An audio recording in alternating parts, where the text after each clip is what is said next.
Hello dear students, आज का जो हमारा वीडियो है वो भी एक प्रकार के रोग पर आधारित है। जैसा कि हमारे जो लास्ट वीडियो है वो भी रोग पर थे, आज भी एक हमारा जो वीडियो वो है एक रोग पर है, जिस रोग का नाम क्या है, निमोनिया रोग। यानी कि ये भी एक प्रकार का क्या है, संक्रामक रोग है। ठीक है, इसमें क्या होता है कि निमोनिया का जो रोग है, जैसे हमने जो अपने लास्ट वीडियो में विभिन्न प्रकार के रोगों के बारे में स्टेप बाय स्टेप यानी कि हेडिंग्स में डिवाइड किया था, वैसे ही हमने इस भी रोग को डिवाइड किया है। पहला है इसका हेडिंग संचरण, दूसरा है इसका लक्षण या सिम्टम्स, तीसरा है इसका उपचार यानी कि ट्रीटमेंट। ठीक है, तो देखते हैं इसका पहला जो पहले जानते हैं किसके कारण होता है निमोनिया रोग। तो देखते हैं, निमोनिया रोग फेफड़ों में होने वाला रोग है। जो हमारे लंग्स होते हैं ये उनमें होने वाला रोग है, जो जीवाणु विषाणु कवकों के कारण हो सकता है। मतलब क्या है, ये हमारा बैक्टीरिया के द्वारा भी हो सकता है, वायरस के द्वारा भी हो सकता है और फंजाई के द्वारा भी हो सकता है। अब सामान्य तौर पर यानी कि जो सर्वाधिक निमोनिया संक्रमण जो किसके कारण होता है वो है हमारा एक जीवाणु जिसका नाम है स्ट्रेप्टोकोकस निमोनी। ठीक है, ये इसके द्वारा अधिकतर होता है। अगला है हेडिंग इसका ट्रांसमिशन यानी कि संचरण। किस प्रकार इसका संचरण होता है कि रोग का संक्रमण संदूषित वायु से होता है। मतलब क्या है कि संदूषित वायु का मतलब क्या है कि जब कोई व्यक्ति निमोनिया से क्या होता है, पीड़ित होता है, तो वो उसे क्या, खांसी, छींक, ठीक है, ये समस्याएं रहती हैं, जिससे जो जीवाणु है वो क्या आ जाता है, वायु में आ जाता है और वायु हमारी क्या हो जाती है, संदूषित हो जाती है। ठीक है, शरीर की प्रतिरक्षा प्रणाली जब इन्हें नष्ट नहीं कर पाती, यानी कि हमारी प्रतिरक्षा प्रणाली जो है, जो हमारी लिम्फोसाइट्स है, इन्हें क्या कर नहीं कर पाती, नष्ट नहीं कर पाती है, तो ये क्या करता है कि जीवाणु अथवा विषाणु स्वयं को फेफड़ों में उपस्थित वायु कोशों में स्थापित कर लेता है। मतलब जो हमारे फेफड़े होते हैं, लंग्स जो होते हैं, उनमें जो हमारे वायु कोश हैं, ये उन्हें अपने आप को उनमें क्या कर लेता है, स्थापित कर लेता है और वहीं से क्या करता है, तब ये और गुणन के द्वारा क्या करता है, अपनी संख्या में वृद्धि करना प्रारंभ कर देता है। गुणन के द्वारा अपनी संख्या में क्या कर लेता है, वृद्धि कर लेता है, जिससे क्या होता है कि इससे रक्त केशिकाएं एवं फेफड़ों के मध्य ऑक्सीजन तथा कार्बन डाइऑक्साइड के आदान प्रदान में क्या होती है, समस्या उत्पन्न होने लगती है या कठिनाई होने लगती है। और यही जो कठिनाई है, मतलब कोई भी व्यक्ति जब पूरी तरह से सामान्य तौर पर श्वसन की क्रिया नहीं कर पाता, यानी कि ऑक्सीजन को नहीं ले पाता, CO2 को बाहर नहीं कर पाता, तो वही जो स्टेज है वो क्या कहलाती है, निमोनिया कहलाती है। एक बार और देखते हैं इसको। रोग का संक्रमण संदूषित वायु, ये तो समझ में आ गया। शरीर की प्रतिरक्षा प्रणाली यानी कि जो हमारी लिम्फोसाइट्स है वो इनको नष्ट नहीं कर पाती, फिर क्या करते हैं, तब ये जीवाणु अथवा विषाणु स्वयं को फेफड़ों के में उपस्थित क्या, वायु कोश, जो हमारे फेफड़ों के वायु कोश होते हैं उनमें अपने आप को क्या कर लेता है, स्थापित कर लेता है और गुणन के द्वारा अपनी संख्या में क्या करने लगता है, वृद्धि करने लगता है। एक तरह से इसको कह लो आप, प्रजनन के द्वारा अपनी संख्या में लगातार क्या करते रहता है, ये फेफड़ों के वायु कोश में स्थापित होने के बाद वहां पर अपनी संख्या में क्या करता है, ये वृद्धि करना शुरू करता है।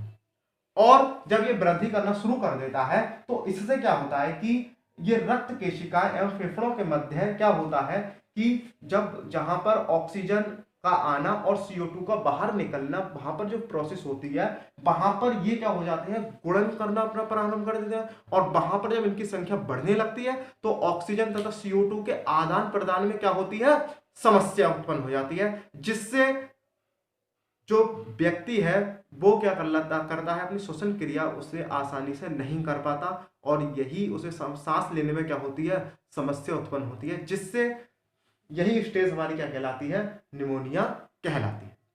ठीक है, अब जानते हैं इसके लक्षण या सिम्टम्स। क्या होते हैं इसके लक्षण या सिम्टम्स।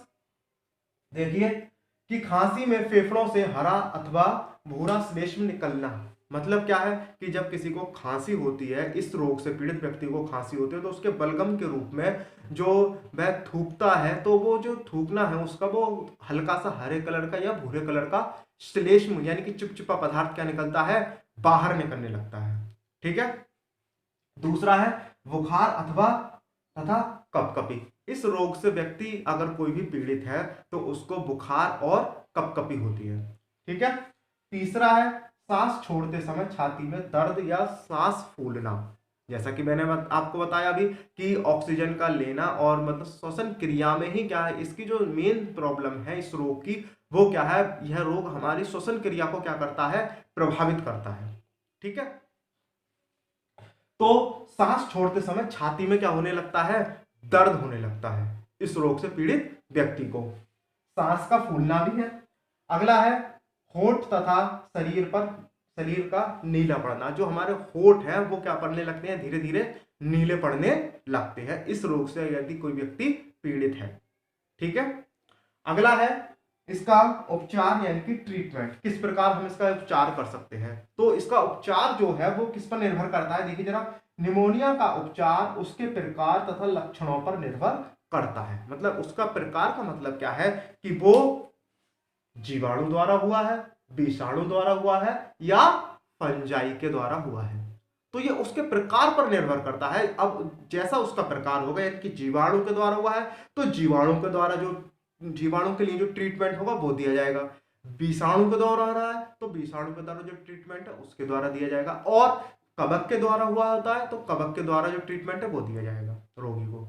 ठीक है, तो देखते हैं, अगर कोई व्यक्ति अगर जीवाणु द्वारा ये यानी कि स्ट्रेप्टोकोकस निमोनिया के द्वारा अगर कोई व्यक्ति को निमोनिया रोग हुआ है तो उसका क्या है कि जीवाणु जनित निमोनिया को प्रतिजैविकों के द्वारा सही किया जाता है। जो हमारी प्रतिजैविक आती हैं उनके द्वारा इस रोग को क्या करा जाता है, सही किया जाता है, उपचार किया जाता है, ट्रीटमेंट किया जाता है इसका। ठीक है, दूसरा, अगर ये विषाणु द्वारा होता है ये रोग तो क्या होता है, विषाणु जनित निमोनिया को अत्यधिक तरल को आहार के रूप में ग्रहण करके, मतलब अत्यधिक तरल यानी कि द्रव्य जैसे पदार्थों को इसमें क्या दिया जाता है, ट्रीटमेंट के रूप में दिया जाता है, जिससे ये रोग क्या होता है, धीरे धीरे समाप्त होने लगता है। ठीक है, अगला क्या है कि अगर कोई भी व्यक्ति के जो रोगी है वो किसके द्वारा है, कवक जनित निमोनिया है उसे, तो क्या होगा, कवक रोधी यानी कि औषधियां एंटी फंगल जो मेडिसिन होती हैं वो उसको दी जाती हैं। ठीक है, कवक रोधी औषधियों के द्वारा उसको ठीक किया जाता है। अब बात करते हैं, इसकी दो प्रकार की वैक्सीन भी आती है, निमोनिया रोग की वैक्सीन भी आती है, यानी टीका भी आता है। उनका नाम है, एक तो है हमारा प्रिवनार और दूसरा है नीमोवैक्स। ये जो आती हैं ये क्या है, इनकी वैक्सीन है, तो इनसे भी इसको क्या करा जाता है, निमोनिया रोग को ठीक किया जाता है। ठीक है, तो ये जो पूरा हमारा जो टॉपिक था वो था हमारा निमोनिया रोग। ठीक है, अगर आपको इसमें कोई भी चीज समझ में नहीं आती, एक बार झट से इसको रिपीट कर लेते हैं। पहले क्या था कि ये जो होता है रोग सामान्य तौर पर किसके द्वारा होता है, स्ट्रेप्टोकोकस निमोनिया के द्वारा होता है। ठीक है, अब इसके जो संचरण है, जैसा कि मैंने आपको बताया, संदूषित वायु, और इसका जो लक्षण है यानी कि सिम्टम्स है वो क्या है कि खांसी में फेफड़ों से हरा या थोड़ा भूरे कलर के क्या होता है, श्लेष्म का बाहर निकलना है, बुखार तथा कपकपी है, छाती में दर्द होना है सांस लेते समय।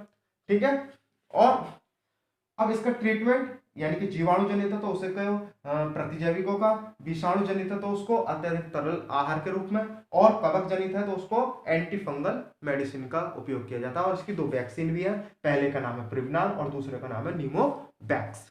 ठीक है, अगर आपको इस टॉपिक में कोई भी समस्या, कोई पॉइंट समझ में नहीं आ रहा है तो आप मुझे झट से कमेंट करिए और हम उसको समझाने का आपको और अधिक प्रयास करेंगे। ठीक है, तो आज का जो हमारा टॉपिक था वो था निमोनिया, जो खत्म होता है। ठीक है, अब मिलते हैं अपनी नेक्स्ट वीडियो में। ठीक है, आज के लिए इतना ही काफी है, बाय।